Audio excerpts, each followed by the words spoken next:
Você já ouviu uma frase que soou tão bíblica, tão sagrada, que você se convenceu de que devia estar escrita em algum lugar na Escritura, apenas para perceber mais tarde que ela não está lá, de forma alguma?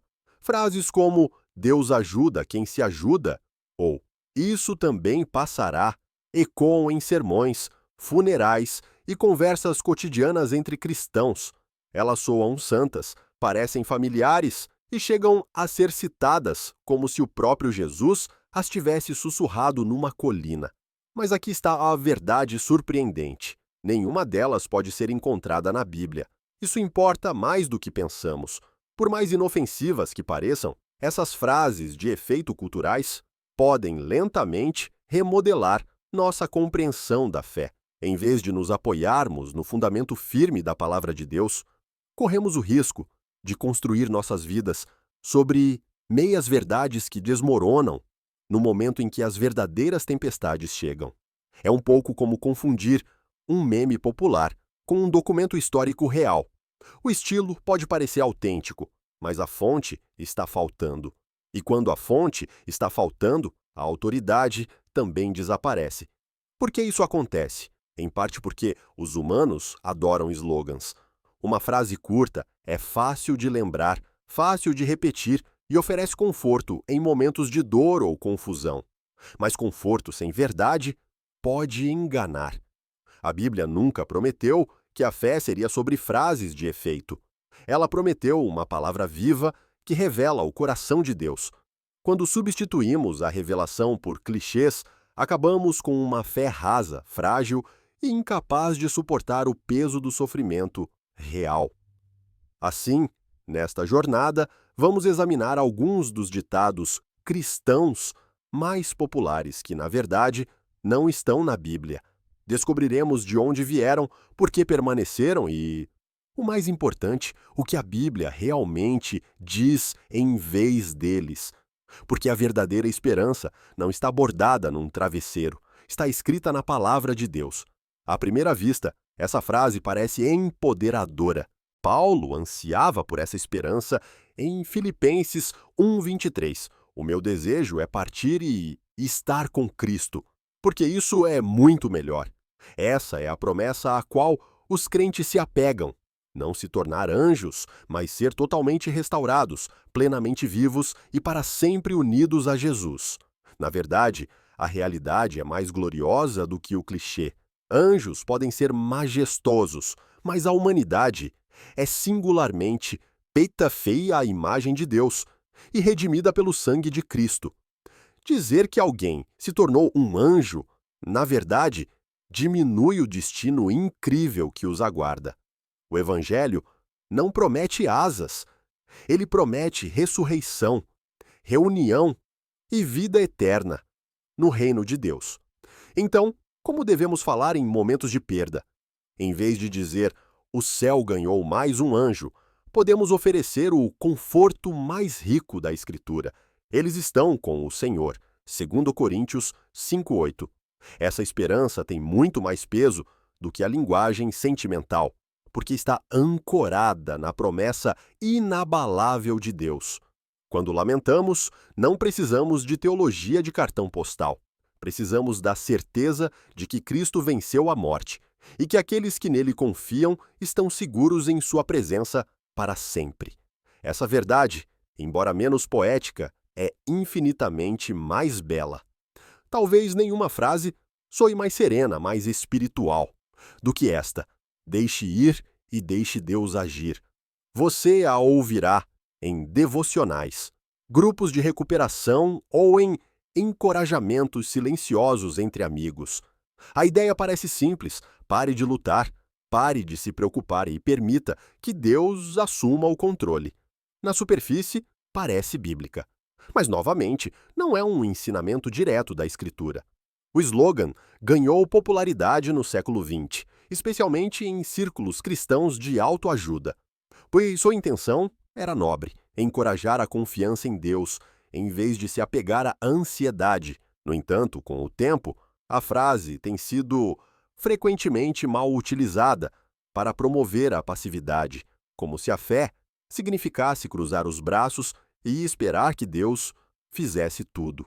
Mas a fé bíblica nunca é passiva. Filipenses 2, 12 e 13 captura a atenção lindamente. Desenvolvei a vossa salvação com temor e tremor, porque Deus é quem opera em vós tanto o querer como o efetuar, segundo a sua boa vontade. Observe a parceria. Nós nos movemos, Deus se move. A graça não apaga a responsabilidade, ela a empodera. Pense em Noé construindo a arca, Moisés confrontando Faraó, Ester se apresentando diante do rei, ou Paulo avançando através da perseguição. Nenhum deles deixou ir no sentido de não fazer nada. Em vez disso, eles confiaram em Deus o suficiente para agir em obediência, mesmo quando o resultado era incerto. A verdadeira fé significa abandonar o controle, enquanto ainda se dá o próximo passo fiel. Então, qual seria uma maneira melhor de expressar isso? Em vez de deixe ir e deixe Deus agir, talvez devêssemos dizer: confie em Deus e dê o próximo passo. Isso captura tanto a rendição quanto a obediência, tanto o descanso quanto a ação. Quando olhamos para trás e para todas as frases que exploramos, Deus ajuda quem se ajuda. Odeie o pecado, ame o pecador. A limpeza está próxima da santidade. Isso também passará. Os caminhos do Senhor são misteriosos. Deus não lhe dará mais do que você pode suportar. O céu ganhou mais um anjo. E deixe ir e deixe Deus agir. Vemos um padrão. Elas soam bíblicas, mas distorcem ou simplificam demais a verdade. E aqui reside o perigo. Slogans cativantes podem moldar nossa fé mais do que percebemos. Eles podem nos enfraquecer no sofrimento, nos levar ao julgamento ou nos dar um falso conforto que desmorona quando a vida se torna difícil. Mas a Escritura, a palavra viva de Deus, oferece algo que os slogans nunca podem: profundidade, clareza e a esperança inabalável de Cristo. Jesus não veio para nos entregar citações inspiradoras. Ele veio para nos dar sua vida. Ele não ofereceu clichês, ele ofereceu salvação. E essa verdade, escrita não em canecas ou adesivos de carro, mas na palavra eterna de Deus, é o que nos liberta.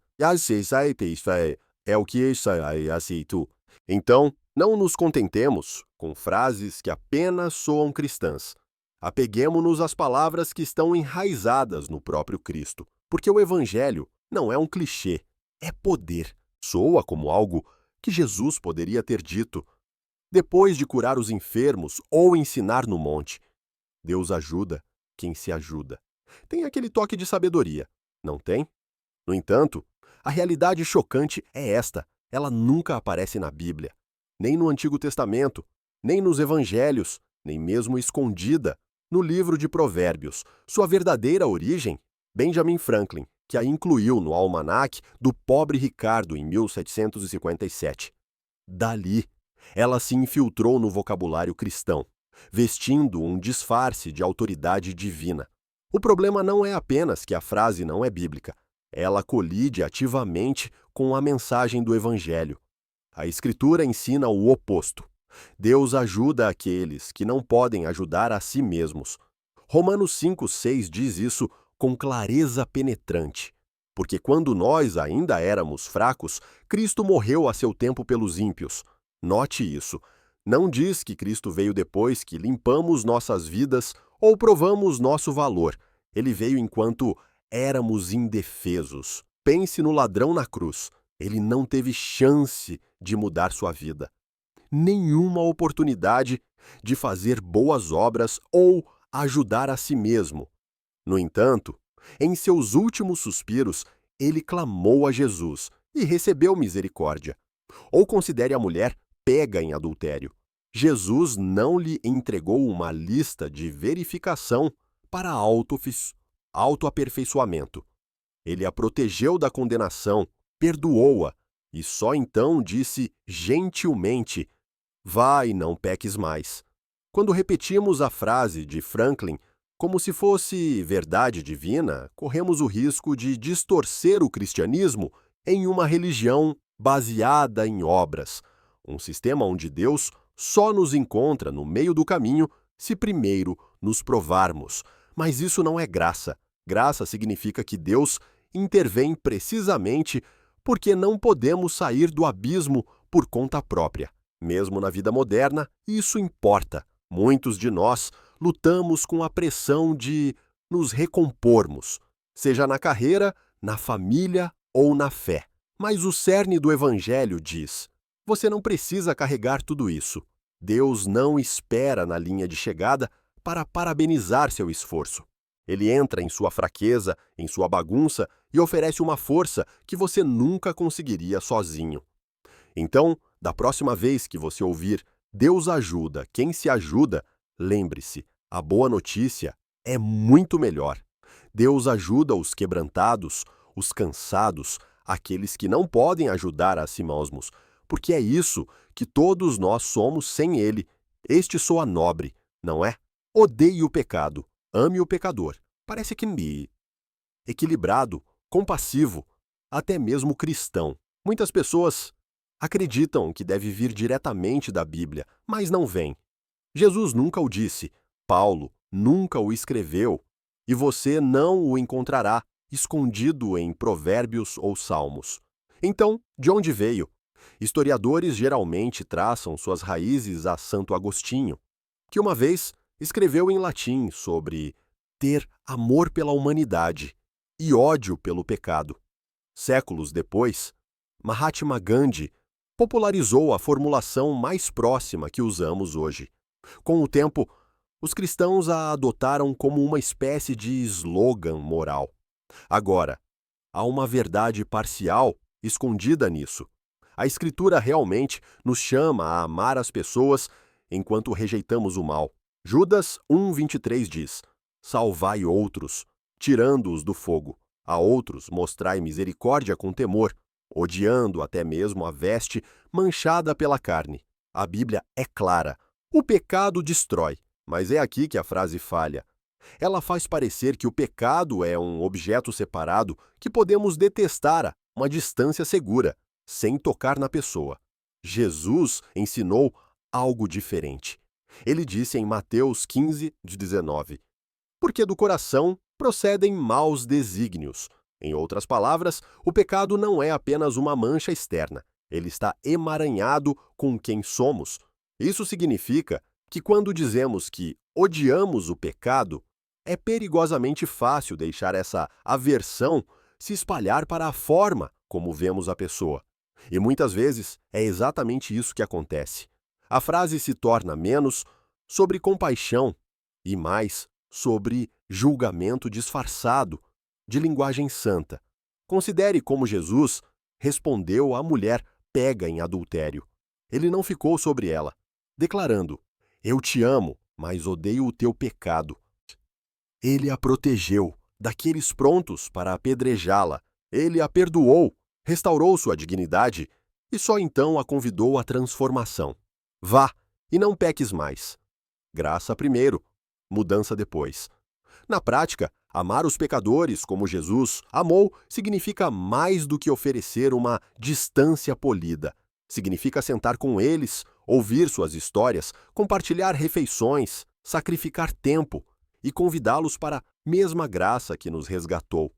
O objetivo não é agir como polícia da moralidade, mas refletir o Salvador que morreu pelos pecadores, porque somos todos nós. Então, da próxima vez que você se sentir tentado a soltar um odeio o pecado, ame o pecador, como resposta rápida, pause. Pergunte: estou usando essa frase para desculpar a distância? Ou estou disposto a amar como Cristo, de forma bagunçada, custosa e cheia de misericórdia? Poucas frases sobreviveram tão bem, tanto em lares, quanto em igrejas quanto esta. A limpeza está próxima da santidade. Pais gritaram isso para filhos bagunceiros, pastores citaram em sermões. E muitos assumem que está enterrado em algum lugar em Provérbios. Mas, novamente, não está em lugar nenhum. na Escritura. A verdadeira origem? John Wesley, o fundador do metodismo, usou a frase em um sermão do século XVIII sobre disciplina pessoal e higiene. Ele não estava tentando adicionar um novo versículo à Bíblia, estava enfatizando a ordem e o autocontrole na vida diária.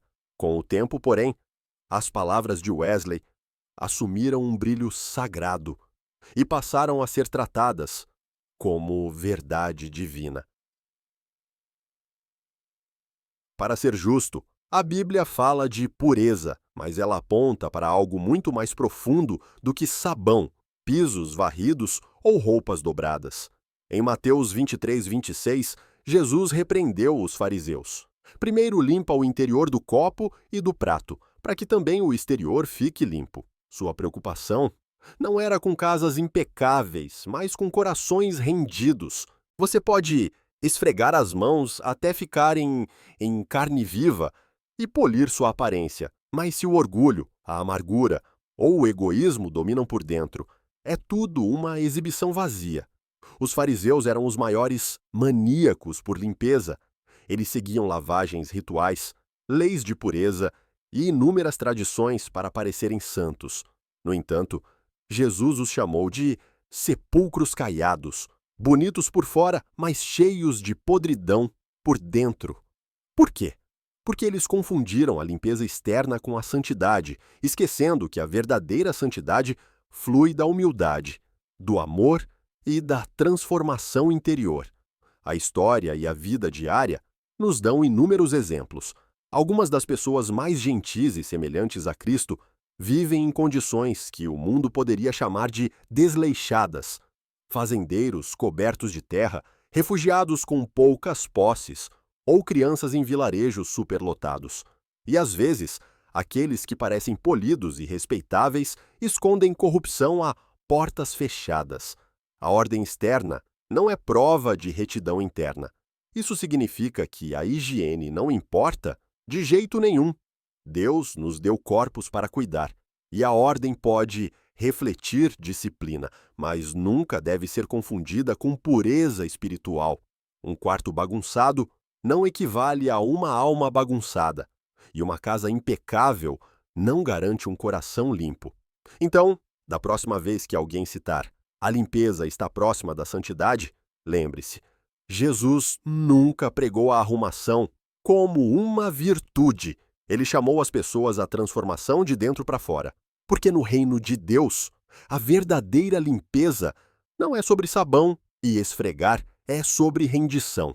Se há uma frase que aparece em canecas de café, cartões de simpatia e memes inspiradores, é esta: isso também passará. As pessoas sussurram à beira de leitos hospitalares, durante funerais ou no meio de um coração partido. Parece reconfortante, como uma promessa suave de que, por pior que as coisas estejam agora, o alívio está logo ali. Mas, novamente, não está na Bíblia. A origem real é um provérbio persa. A lenda conta sobre um rei que pediu a seus sábios uma frase que fosse verdadeira em todas as circunstâncias, tanto na alegria quanto na tristeza. A resposta deles foi: isso também passará. Filosófico? Sim. Bíblico? Não. Porque essa distinção importa. Porque a Bíblia nunca garante que toda dificuldade desaparecerá rapidamente. Algumas feridas cicatrizam com o tempo, sim, mas outras persistem por anos, até mesmo uma vida inteira, se nosso único consolo é a promessa de que a dor desaparecerá em breve. Podemos nos sentir esmagados quando isso não acontece. Em vez disso, a Escritura oferece algo muito mais profundo do que o alívio temporário, a presença de Deus no meio do sofrimento. Isaías 43, 2 declara: quando passares pelas águas, eu serei contigo. Observe a formulação. Deus não diz que ele vai drenar as águas ou nos impedir de jamais enfrentá-las. Ele promete caminhar conosco através delas. A história de Sadraque, Mesaque e Abednego ilustra isso lindamente. Deus não os impediu de entrar na fornalha ardente. Em vez disso, Ele se juntou a eles lá dentro, transformando um lugar de destruição em um lugar de testemunho. Da mesma forma, Paulo não recebeu um cartão postal divino que dizia: "Isso também passará", quando foi naufragado, espancado e preso. O que ele recebeu foi a presença sustentadora de Cristo, o suficiente para suportar a tempestade, mesmo que ela não terminasse rapidamente. Sim, as estações de sofrimento frequentemente terminam. A dor se suaviza, a doença cura e as tempestades se acalmam. Mas a verdade mais profunda é esta: mesmo quando as provações persistem, nunca somos abandonados. Hebreus 13:5 nos lembra: "Nunca te deixarei, nem te desampararei." Essa promessa é eterna. Assim, embora isso também passará, possa soar encorajador, a verdadeira esperança reside em algo melhor. Não no fim da dor, mas na presença de Cristo que nunca passa. Se você já enfrentou uma reviravolta inesperada na vida, perder um emprego, perder um voo ou ver planos desmoronarem, você provavelmente já ouviu alguém suspirar e dizer: "Bem, os caminhos do Senhor são misteriosos." Soa reconfortante, até profundo, como se devesse estar escondido em algum lugar nos Salmos. Mas, como acontece com tantos outros ditados, essa frase nunca aparece na Escritura. Sua origem vem de um hino do século XVIII de William Cowper, um poeta e compositor de hinos que lutou contra uma depressão profunda, mas se apegou à soberania de Deus. Suas palavras sobre caminhos misteriosos eram sinceras, mas com o tempo foram simplificadas em uma explicação genérica para qualquer coisa confusa. Agora, para ser claro, a Bíblia afirma que os pensamentos de Deus são mais elevados que os nossos. Isaías 55, 8, 9 proclama: "Porque os meus pensamentos não são os vossos pensamentos, nem os vossos caminhos são os meus caminhos, diz o Senhor." Sim, a sabedoria de Deus se estende muito além da compreensão humana. Mas aqui está o perigo. Se usarmos caminhos misteriosos como uma explicação preguiçosa para cada evento, corremos o risco de ignorar o que Deus realmente revelou. Porque nem tudo o que é difícil ou estranho é mistério divino. Às vezes, sofremos por causa de nossas próprias escolhas ruins. Às vezes, a dor vem de viver em um mundo quebrado e caído. E às vezes, a dificuldade é causada pela injustiça, não pela providência oculta. Chamar tudo isso de misterioso pode borrar as linhas entre a soberania de Deus e o pecado humano. Mais ainda, Deus não é apenas misterioso, ele também é revelado. Em Jesus Cristo, o invisível tornou-se visível. Colossenses 1, 15. O chama de a imagem do Deus invisível. João 1 declara: "O Verbo se fez carne e habitou entre nós." Longe de se esconder, Deus entrou na história da maneira mais clara possível. Isso significa que o mistério é real, mas a revelação também é. Não precisamos encolher os ombros para a vida com frases vagas. Somos convidados a buscar respostas na Escritura e a confiar no caráter de Deus. Sim, algumas perguntas permanecerão além de nós, mas seu coração já é conhecido.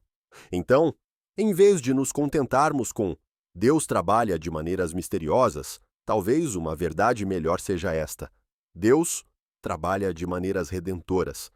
Ele tece aquebrantamento em beleza, nem sempre de maneiras que esperamos, mas sempre para a sua glória e nosso bem. Esta frase é talvez um dos incentivos mais comuns que os cristãos compartilham, frequentemente dita quando alguém está sobrecarregado por luto, doença ou crise. Não se preocupe, Deus não lhe dará mais do que você pode suportar. Destina-se a confortar, mas, na realidade, não é apenas inútil, é antibíblico. A frase é geralmente uma distorção de 1 Coríntios 10, 13, que diz: "Deus é fiel e não permitirá que sejais tentados além das vossas forças. Pelo contrário, juntamente com a tentação, providenciará também o meio de escape. Observe a palavra-chave: tentação. Paulo está escrevendo sobre resistir ao pecado, não sobre sofrimento ou tragédia. Deus promete prover um escape do pecado, não que a vida nunca nos sobrecarregue. De fato, a Escritura reconhece que a vida muitas vezes se torna insuportável. O próprio Paulo escreveu em 2 Coríntios 1, 8, 9. Porque não queremos, irmãos, que ignoreis a tribulação que nos sobreveio na Ásia, pois foi sobremodo excessiva, acima das nossas forças, a ponto de desesperarmos da própria vida. Contudo, isso aconteceu para que não confiássemos em nós mesmos, e sim em Deus, que ressuscita os mortos. O grande apóstolo admitiu que enfrentou mais do que podia suportar. Por quê? Porque o objetivo nunca foi a autossuficiência, mas a dependência de Deus. Pense nisso. Se realmente pudéssemos lidar com tudo o que a vida nos lança, não precisaríamos de um Salvador. Nossa força seria suficiente. Mas o cristianismo não é sobre provar resiliência. É sobre confessar fraqueza e depender do poder de Deus. Essa verdade ressoa especialmente forte nas experiências daqueles que enfrentam doenças crônicas, luto que nunca se dissipa completamente ou traumas que não podem ser simplesmente manejados. Para eles, ouvir "Deus não lhe dará mais do que você pode suportar" parece um fardo esmagador, implicando que deveriam ser fortes o suficiente por conta própria. Mas o Evangelho oferece uma mensagem diferente. A minha graça te basta, porque o meu poder se aperfeiçoa na fraqueza. 2 Coríntios 12, 9. Portanto, o verdadeiro encorajamento que devemos oferecer não é "você consegue lidar com isso". É "ishimoshishei". Você não precisa lidar com isso sozinho. Deus muitas vezes permitirá mais do que você pode suportar, mas nunca mais do que Ele pode carregar através de você. A força da vida cristã não vem da nossa capacidade, mas de Cristo vivendo em nós. E essa verdade é muito mais libertadora do que qualquer clichê. Poucas frases surgem com mais frequência em funerais ou em posts de condolências do que esta: "O céu ganhou mais um anjo". Soa terno e poético, uma forma de honrar a quem perdemos, mas, embora possa trazer conforto temporário, não é uma verdade bíblica. A Escritura faz uma distinção clara entre anjos e humanos. Hebreus 1:14 descreve os anjos como espíritos ministradores, enviados para servir a favor daqueles que hão de herdar a salvação. Em outras palavras, anjos e pessoas são duas criações inteiramente diferentes. Anjos são seres espirituais que servem aos propósitos de Deus. Eles não são humanos redimidos. O próprio Jesus esclareceu isso em Lucas 20:36, quando disse que os crentes na ressurreição não podem mais morrer, porque são iguais aos anjos e são filhos de Deus. Observe a formulação: iguais a, não transformados em. Não criamos asas, tocamos harpas nas nuvens ou nos transformamos em outra espécie. Em vez disso, entramos na realidade muito maior de estar com o próprio Cristo,